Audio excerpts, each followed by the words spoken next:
nos diz que José tinha 30 anos quando assumiu a posição que Deus o chamou para assumir, né? Deus o levou para o Egito para ser o que ele foi para ser. Desde o início, lá nos 17 anos de idade, Deus já havia mostrado aonde José iria chegar. O processo de ser escravo com Potifar, de estar na cadeia, foi só um processo. Nunca Deus falou que José ia ser escravo. Deus sempre falou que ele iria ser líder. Deus mostrou ele sendo líder. A questão é que para ele chegar onde ele chegar, tinha um processo. E esse processo nós temos que entender. Ou melhor, nós temos que aceitar o agir de Deus. Por mais doloroso que seja. Simplesmente aceitar. Porque Deus, ele cuida da gente. Só que olha comigo agora. Por que José disse que esqueceu a casa dos meus pais? Ele disse, olha, fez esquecer todo o meu sofrimento e toda a casa do meu pai. Quando ele fala toda a casa do meu pai, está incluindo o pai dele junto. O velho Jacó. Irmão, Jacó ele teve uma vida antes e pós a suposta morte de José. A vida do velho nunca foi igual mais. Só quem perdeu um filho sabe. Quem é pai aqui, que Deus nos guarde de sepultar um filho, né? Porque não existe, só quem perdeu que sabe que é sepultar um filho. Tanto que não há um adjetivo para nomear um pai que perdeu um filho, né? Um filho que perde os pais, se torna órfão. Marido, ou vice-versa, que perde o cônjuge, se torna viúva. Pais que perdem filhos se tornam pais. Não tem um adjetivo, é o quê? Um pai que perdeu um filho. A vida dele ficou totalmente mudada de Jacó. Só que olha agora, se põe no lugar de José. Se põe no lugar de José. José, ele foi vendido, ele nunca foi morto, né? Ele, José, vamos supor que eu fosse José, você fosse José. Quando ele chega no Egito, vendido pelos irmãos, vocês lembram por quanto que ele foi vendido? Quem lembra? 20 peças de prata. 20 peças de prata. Irmão, 20 peças de prata não era nada para Jacó. Quando Jacó foi se reconciliar com Esaú, lembra quanto que ele levou de presente para Esaú? Eu somei, porque ele fala todos, ovelha, cabrito, bode, camelo, vaca, boi, 550 cabeças de animais. 550, foi um presentinho por mano. Mano, Deus me prosperou muito na casa de Labão, meu tio, vou te dar um presentinho, 550 juntas, entre animais, né? José, quando ele chega no Egito, a Bíblia não fala, e não estou inventando história também. Eu estou me colocando no lugar de José. Se eu fosse José, eu pensaria comigo, não, meu pai vai me buscar. Quando ele souber que deram 20 objetos de prata, meu pai tem grana. Ele vai me buscar. Se Potifar pagou 100, ele vai pagar 200. Vai pagar 500. O que não daria um homem para pagar e trazer o filho de volta? Não é? José tinha possibilidade de pensar isso. Porque 20 era muito pouco. Para quem um pouco antes deu 550 animais, chegava lá, ei, esse é meu filho. Ah, mas foi vendido por escravo, não tem problema. Quanto é que custa? Ah, custa 500. Manda pagar, vamos embora, José, bora para casa. O que é isso? Ninguém mexe com meu filho. Ninguém mexe com meu filho, vamos para casa. O problema é que só José poderia pensar isso. O velho Jacó não tinha essa oportunidade de fazer. Porque para ele, o filho estava morto. Mas para José, poderia pensar, o meu pai esqueceu de mim. Poderia pensar. Eu não duvido que ele teve esse pensamento. Eu pensaria isso. Se alguém pudesse fazer um bem para mim, e não fizesse, eu ficasse esperando, o mínimo que eu esperava é que a pessoa lembrasse de mim. Por isso que é importante, irmãos. José olha um lado da história, Jacó olha o outro lado. A gente aprende sempre a ouvir os dois lados, né? Ouvir os dois lados. José tinha muitos motivos para não procurar a família dele, não que ele não pudesse. Porque quando ele assume o reinado, nesse mesmo capítulo, ele percorre toda a terra do Egito. Toda a terra do Egito. O Egito faz divisa com Israel, gente. Ele era só dar alguns passos mais, estava em Canaã, se ele quisesse. Só pedia permissão para Faraó, Faraó, preciso dar um pulinho em casa. Mas ele não faz isso. E aqui eu aprendo uma coisa, sabe por que José não faz isso? Porque além de ele perdoar a casa do seu pai, José tinha já convicção quem ele era. Para qual motivo Deus o colocou ali.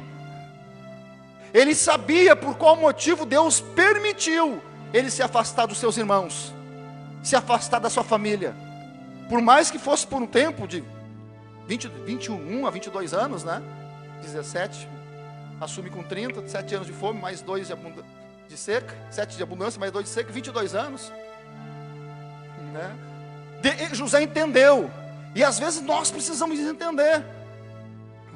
Por qual motivo às vezes Deus permite que pessoas não estejam no nosso presente mais? Às vezes Deus afasta pessoas de perto de nós, e nós não entendemos por quê. Há um motivo para que Deus afaste pessoas de perto de nós. Às vezes um amigo, a gente tinha por demais amigo, e Deus permite você se afastar. Deus sabe, se há uma máxima na nossa vida é essa. Deus sabe todas as coisas, por qual motivo Deus afasta as pessoas de você para não estarem no teu presente. E sabe outros motivos mais que Deus afasta para eles não estarem no teu futuro. Deus, Ele sabe tudo. Afastou a família. O menino segue crescendo, crescendo, eu digo, no chamado de Deus. E ele era tão líder, que quando ele chega na casa de Potifar, logo ele tem tudo na casa, tudo, gente, tudo. Potifar disse para ele assim, olha, tudo que tem aqui é teu, tu pode pegar tudo. Só tinha algo que Potifar se reservou, que era a esposa. E José verbaliza isso, dizendo, quando a endemoniada tenta atacar ele, disse, não, minha senhora, o que é isso, senhora? O meu senhor me entregou toda a casa, tudo que tem aqui é meu. Uma coisa só eu não posso tocar, que é a senhora é a esposa do meu senhor, eu não posso. Eu seria muito ingrato se eu fizesse isso com o meu senhor. Não posso. Mas ela tentou, ele disse, não vou. Até que armou para ele, né, gente? Armou e o menino foi acusado injustamente. O mais estranho é que José tinha todos os demais criados na casa. Quando ele estava numa posição, é muito normal quando você ocupa certa posição, ter bajuladores perto de ti, né? Pessoas te bajulando, né? Porque ele era o cara da casa de Potifar. E é muito normal quem anda contigo conhecer quem você é. Podem até falar de ti sem te conhecer, mas quem anda contigo sabe quem tu é. E essas pessoas, se são íntegras, elas vão te defender no momento que alguém caluniar você. Mas não aconteceu com José. José teve que aprender a segunda lição: saber depender unicamente de Deus. Porque quando levanta uma calúnia contra ele, ele tinha, no mínimo, ele podia pensar, não, tem muita gente que sabe que jamais eu ia meter a mão com a mulher do meu Senhor. Mas gente, ninguém, pelo menos a Bíblia não fala, defende ele. E ele vai parar para a prisão. Lá na prisão, passa um período na prisão, era tão líder que lá na prisão, o cara começa a liderar. O carcereiro entregou a chave para ele, ó, tu é o cara, comanda tudo aí, líder da facção. Tu é o cara que sabe de tudo aqui. Comida, a hora de dormir, a hora de levantar, café da manhã, almoço, tu sabe tudo aqui. Mais uma vez, tinha várias pessoas ali que poderiam bajular ele, mas dois especiais, que ele dá uma oportunidade, é usado por Deus para abençoar a vida dessas pessoas. Gente, se cumpre perfeitamente o que Deus fala, e quando se cumpre o que Deus fala, José faz um pedido para um dos amigos: velho, seguinte, cara, tu sabe que eu estou aqui de inocente, cara, eu estou inocente aqui, eu não fiz isso. Lembra de mim lá, quando chegar no faraó, fala para ele que eu sou inocente. Não custa nada, faraó, armaram para o meu amigo, fala para o faraó que eu sou inocente. E o cara falou? Até falou, mas não na hora. Esqueceu, cara, esqueceu do amigo, esqueceu da pessoa que ajudou ele, interpretou um sonho, foi usado por Deus, esqueceu. Mas Deus não esquece. Não era o tempo ainda de José sair da prisão. Tudo tem um tempo da nossa vida. Nós até podemos não entender, irmãos. Nós até podemos não entender. Podemos até murmurar às vezes, chorar, lamentar, por que está acontecendo isso, por que Deus permite aquilo. Podemos, porque somos pecadores mesmo, falhamos, erramos, não entendemos. Podemos até entender, mas você jamais pode acusar que Deus erra o tempo. Não, isso Deus não erra. Deus não erra o tempo, Deus sabe a hora certa de as coisas acontecerem. Tudo que acontece na nossa vida é para o nosso aprendizado. Eu escutei uma frase que a gente aprende com tudo, aprende com as coisas boas, e aprende com as coisas boas para você reproduzir, imitar, e aprende com as coisas más para você não fazer. Tudo é um aprendizado. Aquilo que você acerta e vê outros acertando, você diz, opa, eu quero fazer igual. Aquilo que você erra ou vê outros errando, não é para você sair falando, não, é Deus te ensinando. Opa, o que o meu irmão fez ali é errado. Deus abençoe meu irmão. Isso é para você não fazer. Mas não deixa de ser um aprendizado. Estamos aprendendo. Estamos aprendendo. José, ele é esquecido na prisão. Passa o tempo, até que José é lembrado, sai, vou pular a história, chega lá na frente, assume o reinado, começa a juntar alimento, enche os celeiros, 7 anos de abundância, nasce os filhos, Manassés, nasce o Efraim, ele nunca vai buscar a família, vem os 2 anos de fome, a família vai até o Egito. Quando ele põe os olhos nos irmãos, aqui tu via quem era José. Ele até poderia estar vestido de egípcio, né? Mandaram adornar ele, pintar, arrumar, botar as roupas egípcias nele, tudo. Mas ele poderia só se aparentar com o egípcio. Dentro dele estava a essência do povo de Deus. Dentro dele estava aquele espírito de excelência de Deus. Porque quando ele vê os irmãos... Gente, tem muita gente, muitos de nós aqui, que por muito menos... Se tivesse oportunidade, às vezes, de dar ato, me paga, Deus do céu, Senhor, prepara uma mesa, Ele vai ver. A gente ora assim, às vezes. Deus, põe por terra, como assim? Senhor Deus, mata. Não, calma, irmão, calma, que Deus é esse? Por isso que Davi era um homem segundo o coração de Deus, que quando ele ora, dizendo assim, Deus, prepara uma mesa perante mim, perante meus inimigos, unge minha cabeça com óleo, o meu cálice transborda. Ele está dizendo justamente isso. Deus, eu quero que meus inimigos sentem à mesa comigo e comam comigo. Eu não quero que meus inimigos morram. Eu quero que eles estejam à mesa comigo. Mas é difícil. Por isso que era Davi, né, cara? Por isso que era Davi. Mas José tinha esse espírito, ele olha para os irmãos. Claro que ele faz toda aquela articulação, né?